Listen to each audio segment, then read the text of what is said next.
તો students last લેક્ચરમાં આપણે કલીલનું વર્ગીકરણ કર્યું. આ કલીલના વર્ગીકરણમાં સ્ટુડન્ટ્સ પહેલો પ્રકાર હતો ભૌતિક અવસ્થાના આધારે વર્ગીકરણ. બીજો પ્રકાર છે પારસ્પરિક ક્રિયાના આધારે વર્ગીકરણ, જે ભણ્યા, જેને દ્રવ વિરાગી અને દ્રવ અનુરાગી કલીલ કીધું. ત્યારબાદ આવે છે ત્રીજા પ્રકારનું વર્ગીકરણ, પરિક્ષેપિત કલા, અવક્ષેપિત નહીં આવે, પરિક્ષેપિત કલાના આધારે કણોના પ્રકારને આધારે વર્ગીકરણ. પરિક્ષેપિત કલાના કણોના પ્રકારને આધારે વર્ગીકરણ કરીએ તો ત્રણ પ્રકારના કલીલ બને. પહેલું બહુઆણવીય કલીલ, પછી વિરાટ આણવીય કલીલ અને સમોચિત કલીલ. તો એમાં પહેલો પ્રકાર જોઈએ છીએ બહુઆણવીય કલીલ. નામ પરથી જ આપણને ખબર પડે કે વધુ સંખ્યા હોવી જોઈએ, બરાબર ને? તો એક સીધી સિમ્પલ લેંગ્વેજમાં કહું તો જો કોઈ પણ દ્રાવણમાં પરિક્ષેપિત કલાના નાના નાના કણો ભેગા થઈને સમુચ્ચયથી કલીલ કણોની હદમાં ફેરવાય, નાના નાના કણો ભેગા થઈને સમુચ્ચયથી કલીલ કણોની હદમાં ફેરવાય તો એને બહુઆણવીય કલીલ કહેવાય. કારણ કે શું છે, એકલા નાના કણો તો સાચા દ્રાવણના હોય, પણ ભેગા થઈને કલીલ કણોની હદમાં ફેરવાય તો એને બહુઆણવીય કલીલ કહેવામાં આવે છે. ક્લિયર? પદાર્થના નાના કણો અથવા વિપુલ પ્રમાણમાં અણુઓનું વિલયન કરતા, વિલયન એટલે કે દ્રાવણ બનાવવું, તો પદાર્થના નાના કણો અથવા વિપુલ પ્રમાણમાં અણુઓ વિલયન કરતા એકબીજા સાથે સમુચ્ચયથી ભેગા થઈને કલીલ કણોની હદમાં ફેરવાઈ જાય છે.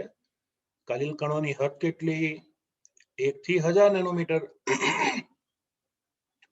તો નાના પરમાણુ કે અણુઓ ભેગા થઈને સમુચ્ચયથી કલીલ કણોની હદમાં ફેરવાય તેને બહુઆણવીય કલીલ કહેવામાં આવે છે. આ રીતે રચાતી સ્પીસીઝને બહુઆણવીય કલીલ કહે છે. ટૂંકમાં સાચા દ્રાવણના કણો ભેગા થઈને કલીલ કણોની હદમાં ફેરવાઈ જાય તો એને બહુઆણવીય કલીલ કહેવાય. એના ઉદાહરણમાં યાદ રાખવાનું સગો.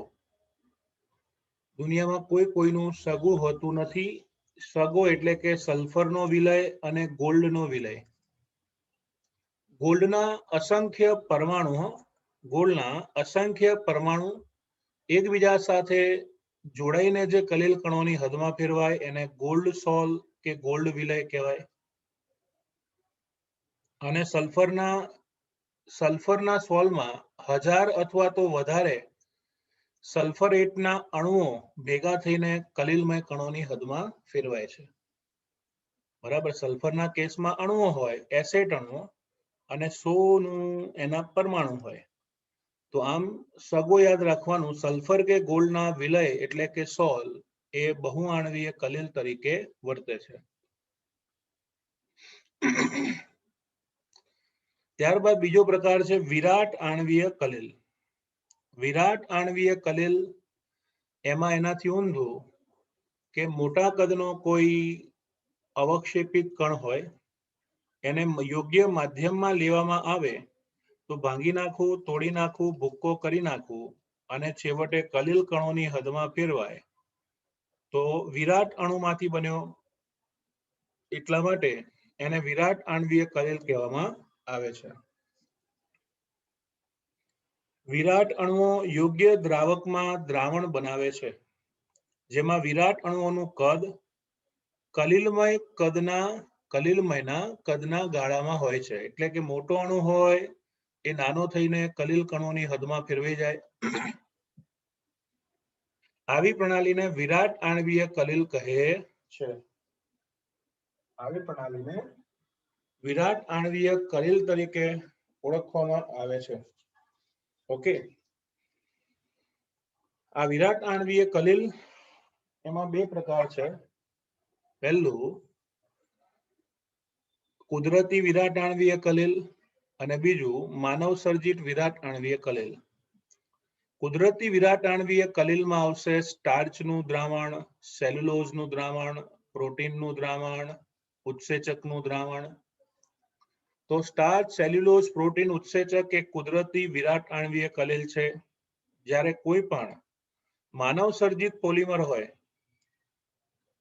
બરાબર, જેવા કે આખી પોલી ફેમિલી આવે, એટલે કે પોલિથીન, પોલિસ્ટાયરીન, પોલીવિનાઇલ ક્લોરાઇડ, પોલીપ્રોપીન, પોલીએક્રાઇલોનાઇટ્રાઇલ, પોલીટેટ્રાફ્લોરોઇથિલિન, આખી પોલી ફેમિલી. પછી નાયલોન, ટેરિલિન, ડેક્રોન, સાંશ્લેષિત રબર, આ બધાને કલિલ સ્વરૂપે જ મેળવવામાં આવે છે. તો એ બધા વિરાટ આણ્વીય કલિલ છે. આ કલિલની લાક્ષણિકતા એ છે કે પ્રથમ નજરે તમને સાચા દ્રાવણ જ લાગે. આ કલિલ ઘણા જ સ્થાયી છે અને ઘણી બાબતોમાં સાચા દ્રાવણને મળતા આવે છે. બરાબર. તો વિરાટ અણુઓ કલિલમય કણોની હદમાં યોગ્ય માધ્યમમાં ફેરવાય એને વિરાટ આણ્વીય કલિલ કહેવાય. ઘણા જ સ્થાયી હોય, સાચા દ્રાવણના જેવા જ લાગે. કુદરતી અને કૃત્રિમ, એના એક્ઝામ્પલ આપી દો. Very simple. ત્યારબાદ સમુચિત કલિલ. સમુચિત કલિલ એનું બીજું એક નામ પણ છે, એને મિસેલ પણ કહેવામાં આવે છે. એની વ્યાખ્યા હું પહેલા સમજાવી દઉં. કેટલાક પદાર્થો એવા હોય કે જે નીચી સાંદ્રતાએ સામાન્ય પ્રબળ વિદ્યુત વિભાજ્ય તરીકે વર્તે, પરંતુ ઊંચી સાંદ્રતાએ સમુચ્ચયથી કલિલમય કણો જેવી વર્તણૂક દર્શાવે. આવા કલિલને મિસેલ અથવા તો સમુચિત કલિલ કહેવામાં આવે છે. ફરીથી, અમુક પદાર્થો નીચી સાંદ્રતાએ સામાન્ય પ્રબળ વિદ્યુત વિભાજ્ય તરીકે વર્તે છે, પણ ઊંચી સાંદ્રતાએ સમુચ્ચયથી કલિલ કણોની હદમાં ફેરવાય. આવા કલિલને સમુચિત કલિલ અથવા તો મિસેલ કહેવામાં આવે છે. પહેલા મારે તમને આ આખું સમજાવવું છે કે what is lower concentration and what is higher concentration. મિસેલને સમજાવવા માટે હું સાબુ અને ડિટર્જન્ટ જેવા પૃષ્ઠ સક્રિય પદાર્થોનું ઉદાહરણ લઉં છું. સાબુ કે ડિટર્જન્ટ. સાબુ હોય ને એ હંમેશા બે પ્રકારના હોય, સોડિયમ કે પોટેશિયમનો ફેટી એસિડનો સોડિયમ ક્ષાર, એટલે કે RCOONA અથવા RCOOK. આ સાબુ છે, બરાબર. જ્યારે ડિટર્જન્ટ હોય ને, એ ડિટર્જન્ટનું સૂત્ર આવે RSO4- અને Na+, સોડિયમ લોરિલ આલ્કોસલ્ફોનેટ. આ એમના સામાન્ય સૂત્ર છે. પાઠ્યપુસ્તકને ધ્યાનમાં લઈને હું સાબુનું ઉદાહરણ લઉં છું. તમારા નોલેજ માટે કહું તો સોડિયમનો સાબુ કપડાં ધોવામાં વપરાય, કારણ કે તે આપણી ચામડીને નુકસાન કરે છે. તમે જોજો, કપડાં ધોવાનો સાબુ હોય ને નિરમા, એને ગાલ પર 5-10 મિનિટ લગાવી રાખો અને પછી જુઓ તો બધા તમને એવું જ કહેશે, જય શ્રી રામ, હનુમાનજી જેવા લાગશો, આખા ગાલ લાલ લાલ થઈ જશે. એટલે નાવા માટે પોટેશિયમનો સાબુ હોય, કપડાં ધોવા સોડિયમનો. ક્લિયર? ઓકે. તો હું કપડાં ધોવાના સાબુ વડે ઉદાહરણ સમજાવું છું. કપડાં ધોવાના કોઈ બી સાબુ લો ને, એમાં સોડિયમ સ્ટીઅરેટ નામનો ઘટક હોય જ. સોડિયમ સ્ટીઅરેટ નામનો ઘટક હોય જ. 18 કાર્બનનો સાબુ આવે, CH3, CH2 16 વખત, COO- અને Na+. આ છે સોડિયમ સ્ટીઅરેટ. જ્યારે 12 કાર્બનથી વધારે કાર્બન હોય ને, તો એ બધાને ફેટી એસિડ કહેવાય. તો આ સોડિયમ સ્ટીઅરેટ તમે જેવું પાણીમાં સાબુ તરીકે વાપરશો ને, તો પહેલા સ્ટેપમાં બાળકો આયનીકરણ થઈ જાય. CH3 CH2 16 વખત, COO- અને Na+. આને કહેવાય સ્ટીઅરેટ આયન. કયો આયન કહેવાય? સ્ટીઅરેટ આયન. તો સોડિયમ સ્ટીઅરેટ આયન સાથે છૂટો પડી જશે જેવું પાણી આવે એટલે. તો આ સાબુનો આ કણ સોડિયમ સ્ટીઅરેટ નીચી સાંદ્રતાએ પ્રબળ વિદ્યુત વિભાજ્યની જેમ વર્તે છે અને આયનો આપે છે, ધનાયન અને ઋણાયન. બરાબર. તો નીચી સાંદ્રતા એ સામાન્ય વર્તણૂક દર્શાવે છે. સામાન્ય વર્તણૂક નીચી સાંદ્રતા એ દર્શાવે છે. હવે જો હું ઊંચી સાંદ્રતા લઉં તો શું થાય એની વાત કરું. તો ઊંચી સાંદ્રતા એ જે થવાનું છે એ આપણે સમજીએ છીએ. હવે જો તમે આયનીકરણ કર્યું તો પ્રબળ વિદ્યુત વિભાજ્યની જેમ સ્ટીયરેટ આયન મળ્યો. ક્લિયર. હવે પ્રક્ષાલનની ક્રિયા, કપડા ધોવાની ક્રિયામાં આ સ્ટીયરેટ આયન જ વપરાય છે. કયો આયન વપરાય? સ્ટીયરેટ આયન. તો પહેલા હું દોરીશ સોડિયમ સ્ટીયરેટ. બરાબર, 18 કાર્બન છે, 17 + 1 18. તો જુઓ 1 3 5 7 9 11 13 15 17 અને 1 18મો કાર્બન. જેવું પાણીમાં નાખશો એટલે સોડિયમ દૂર થઈ જાય, તો 18 કાર્બનનો સ્ટીયરેટ આયન પ્રાપ્ત થશે. સ્ટીયરેટ આયન તમે જોઈ શકો છો 1 3 5 7 9 11 13 15 અને 17. આ સ્ટીયરેટ આયનમાં જે છેડાનો COO સમૂહ છે ને એમાં ઋણ વીજભાર છે, તમે જોઈ શકો છો. તો આ COO સમૂહ જેની ઉપર ઋણ વીજભાર છે ને એ વીજભારિત હોવાથી પાણીથી આકર્ષાય. તમને ખ્યાલ છે પાણી ધ્રુવીય છે, એટલા માટે પાણીથી આ COO આકર્ષાય એટલે એને જળ અનુરાગી શીર્ષ કહેવાય, હેડ કહેવાય, જળ અનુરાગી શીર્ષ. અને પાછળ હાઇડ્રોકાર્બન સમૂહ જોડાયેલો છે 17 કાર્બનનો, એને જળ વિરાગી પુચ્છ કહેવામાં આવે છે. તો આ જે સ્ટીયરેટ આયન છે એના હું બે ભાગ કરીશ. કયા કયા? પૂંછડી અને શિર. હાઇડ્રોફિલિક શિર અને હાઇડ્રોફોબિક પુચ્છ. જળ અનુરાગી શિર અને જળ વિરાગી પુચ્છ. એને જો બોન્ડ લાઇન સ્ટ્રક્ચર થી ડ્રો કરો તો બી 17 કાર્બનનું પુચ્છ અને 1 કાર્બનનું શિર આવશે. આવા દરેક આયનો સ્ટીયરેટમાં બે ભાગ હોય, એક જળ અનુરાગી હોય અને એક જળ વિરાગી હોય. બરાબર. તમે જોયું હશે કે કોઈ બી સાબુનું પાણી હોય ને તો એ સાબુના પાણીમાં ફીણ સપાટી ઉપર હશે. સાબુના પાણીમાં ફીણ સપાટી ઉપર હશે. કેમ? કારણ કે તમે એવું ના કહેતા કે ફીણની ઘનતા ઓછી હોય, એવું નથી હોતું. મુખ્ય કારણ એ છે કે સ્ટીયરેટ આયન હોય ને એનું શિર પાણીથી આકર્ષાય એટલે કે પાણીની સપાટી ઉપર અંદર રહે, અને પૂંછડી છે ને કાર્બનિક ભાગ છે જે પાણીથી અપાકર્ષાય એટલે સપાટી ઉપર રહે. એટલે પૂંછડીને પાણી સાથે આકર્ષણ નથી, અપાકર્ષણ છે, એટલે એ સપાટી ઉપર જ રહે છે. અને એટલા જ માટે તમે જોયું હશે પાણીમાં ફીણ અંદર ના હોય, બહારની સાઈડ જ હોય. કોઈ હજુ સુધી એવું નહીં જોયું હોય કે ફીણ પાણીની અંદર હોય, પાણીની બહાર જ રહે. બરાબર. ઘનતા ઓછી છે તો એક પર્ટિક્યુલર રીઝન છે જ, પણ ફીણ કાર્બનિક ભાગનું બનેલું હોય, એ પાણીથી દૂર રહે એટલા માટે સપાટી ઉપર ફીણ જોવા મળશે. ઓકે.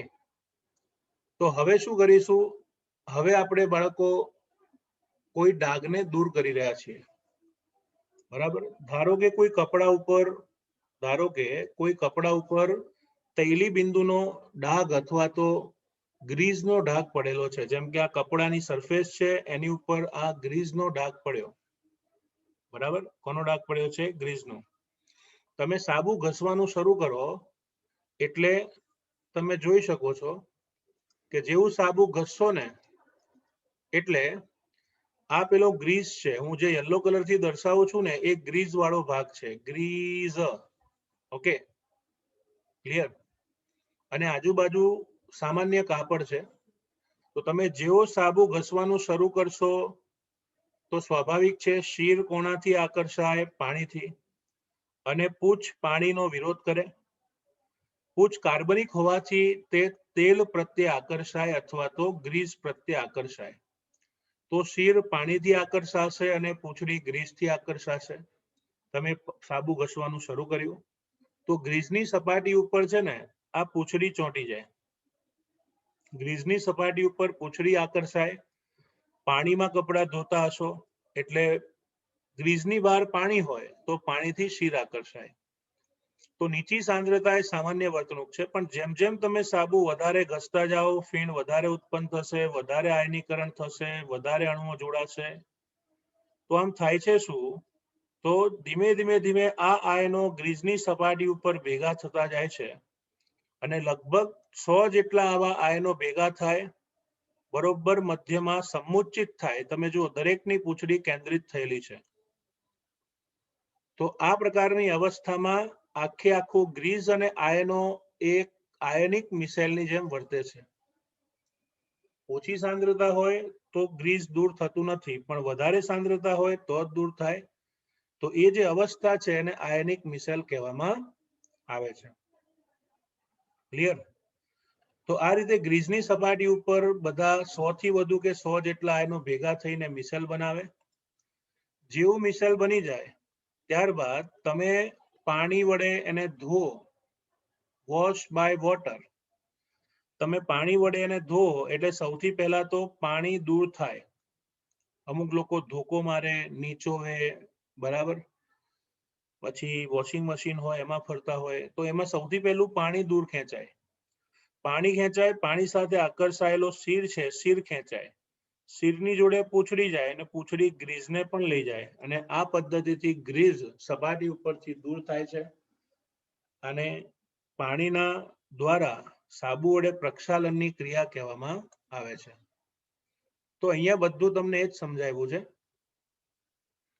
કે કઈ રીતે તમે આ ગ્રીસ એને સપાટી ઉપરથી દૂર કરી શકો છો. તો મેં તમને સમજાયું એ જ વસ્તુ અહીંયા તમને વાત કરી છે, બરાબર. તો સાબુની સ્વચ્છીકરણની ક્રિયા એને મેં તમને સમજાવી છે કે આગળ જણાવ્યું કે મિસેલ જળ વિરાગી હાઇડ્રોકાર્બન કેન્દ્રીય કોરની જેમ રહેલ છે. કેન્દ્રીય કોર એટલે ખેંચાયેલા પૂંછડા. સાબુની સ્વચ્છીકરણની ક્રિયા હકીકતમાં એ છે કે સાબુના અણુઓ તેલના ટીપાની આસપાસ એવી મિસેલ રચના કરે જેથી સ્ટીઅરેટ આયનો જળ વિરાગી ભાગમાં તૈલી બિંદુમાં હોય અને જળ અનુરાગી ભાગ ગ્રીસના બિંદુની બહાર કેસની જેમ પ્રક્ષેપિત હોય છે. વાળ હોય ને એની જેમ બહાર નીકળેલા હોય છે આ બધા શિર. ધ્રુવીય સમૂહ પાણી સાથે પારસ્પરિક ક્રિયા કરી શકે છે, તેથી સ્ટીઅરેટ આયન વડે ઘેરાયેલ તૈલી બિંદુ પાણીમાં ખેંચાઈ આવે છે. આમાં પાણી સાથે આકર્ષાય શિર એટલે શિર જાય, પછી પૂંછ જાય એટલે ગ્રીસ જાય, એટલે તૈલી બિંદુ પાણીમાં ખેંચાઈ આવે છે, ગંદી સપાટી પરથી દૂર થાય છે. આથી સાબુ પાયસીકરણમાં અને તેલ તથા ચરબીને ધોઈ નાખવામાં મદદ કરે છે. સાબુ ઘણી બધી જગ્યાએ ઉપયોગી છે. પાયસીકરણ એટલે કે ઇમલ્શન બનાવવા માટે, જેની ચર્ચા આગળ કરીશું. તેલ અને ચરબીને દૂર કરવા માટે તે ઉપયોગી છે.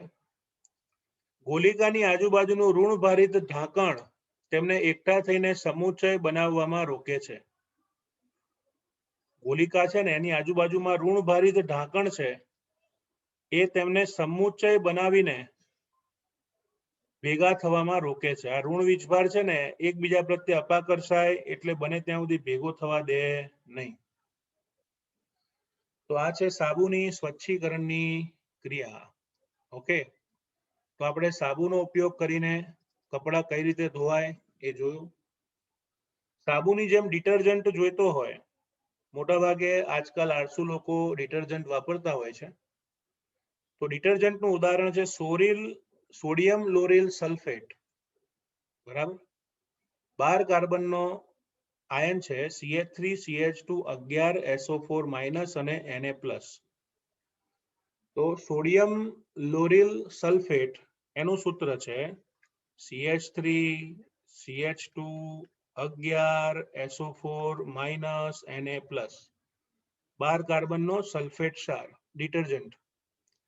એમાં સેમ પ્રોસેસ થાય. અહીંયા એસ્ટર સમૂહ હતો, અહીંયા સલ્ફેટ છે એ શિર બને, અને પાછળના 12 કાર્બન છે એ પૂંછડી બને છે. એટલે સેમ મેથડથી ડિટર્જન્ટ પણ કામ કરે છે અને એનો ઉપયોગ કરીને પ્રક્ષાલનની ક્રિયા કરી શકાય, બરાબર. તો આખી ક્રિયાવિધિ આપણે સમજ્યા કે કઈ રીતે મિસેલ કામ કરે છે. હવે તમને ખબર પડશે વ્યાખ્યામાં કે શું વ્યાખ્યા હતી? અમુક પદાર્થો નિમ્ન સાંદ્રતાએ સામાન્ય પ્રબળ વિદ્યુત વિભાજ્ય તરીકે વર્તે, પરંતુ ઊંચી સાંદ્રતાએ સમુચ્ચયથી કલીલ બનાવે છે તેને સમુચિત કલીલ અથવા મિસેલ કહેવામાં આવે છે. મિસેલની રચના અમુક ખાસ તાપમાન કરતા ઊંચા તાપમાને જ થાય છે, તેને ક્રાફ્ટ તાપમાન કહે છે. વ્યાખ્યા યાદ રાખી લેવાની. મિસેલની રચના અમુક ખાસ તાપમાનથી ઊંચા તાપમાને જ શક્ય છે, તો આ પ્રકારના તાપમાનને ક્રાફ્ટ તાપમાન તરીકે ઓળખે. એ જ રીતે કલીલની રચના મિસેલની રચના અમુક સાંદ્રતાથી ઊંચી સાંદ્રતાએ જ શક્ય છે, જેને ક્રાંતિક મિસેલ સાંદ્રતા અથવા તો સીએમસી કહેવામાં આવે છે. મિસેલની રચના અમુક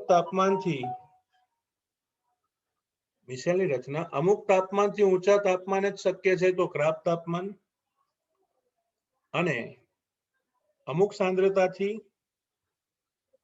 ઊંચી સાંદ્રતા જ બને છે અને ક્રાંતિક મિસેલ સાંદ્રતા કહે છે.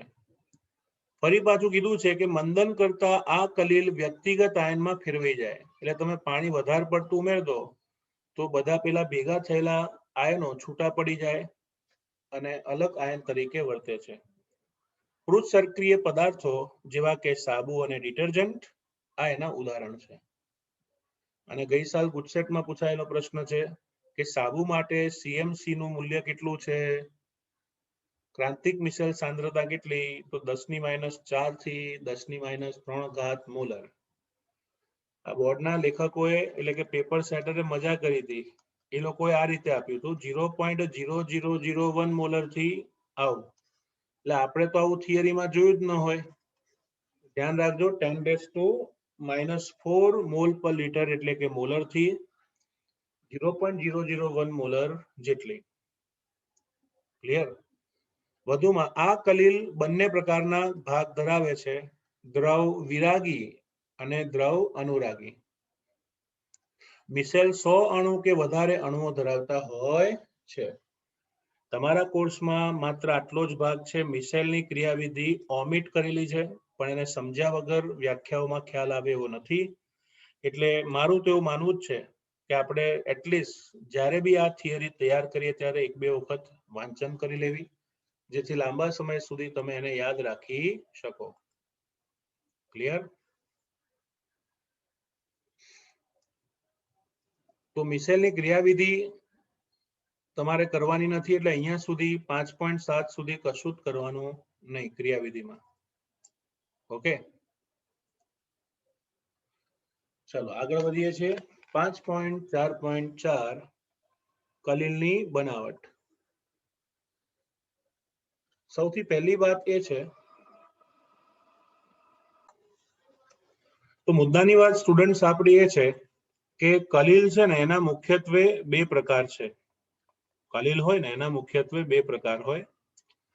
પહેલા છે દ્રવ વિરાગી કલીલ અને દ્રવ અનુરાગી કલીલ.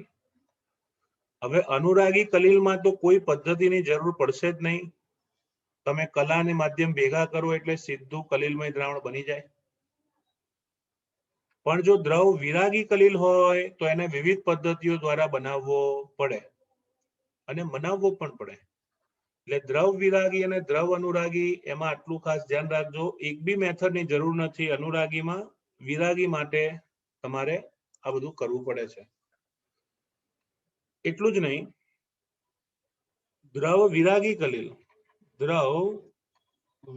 કલીલ એને બનાવવાની બે મેથડ છે. પહેલી મેથડનું નામ છે બાળકો સંઘનન. સંઘનન એટલે કેવું ખબર છે? નાના નાના કણો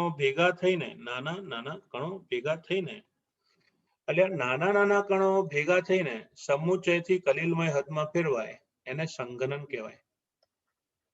અને બીજું વિક્ષેપન. વિક્ષેપન એટલે મોટા કણ છૂટા પડીને કલીલ કણોની હદમાં ફેરવાય. તો દ્રવ વિરાગી કલીલને બનાવવા માટે બે મેથડ છે. ઓકે, નાનાથી મોટું અથવા મોટાથી નાનું. 2 types of methods are there. Okay, તો આપણે જોઈએ છે દ્રવ વિરાગી કલિલની ડિફરન્ટ 3 મેથડ. એમાં પહેલી મેથડનું નામ છે રાસાયણિક પદ્ધતિઓ. રાસાયણિક પદ્ધતિઓ આ પ્રકારની મેથડમાં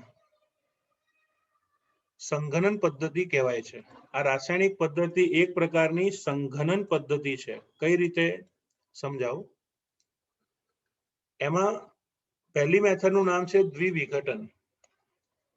તમે જુઓ, મારી પાસે આર્સેનિકનો ઓક્સાઇડ છે, એની હાઇડ્રોજન સલ્ફાઇડ સાથે પ્રક્રિયા થાય H2S સાથે, તો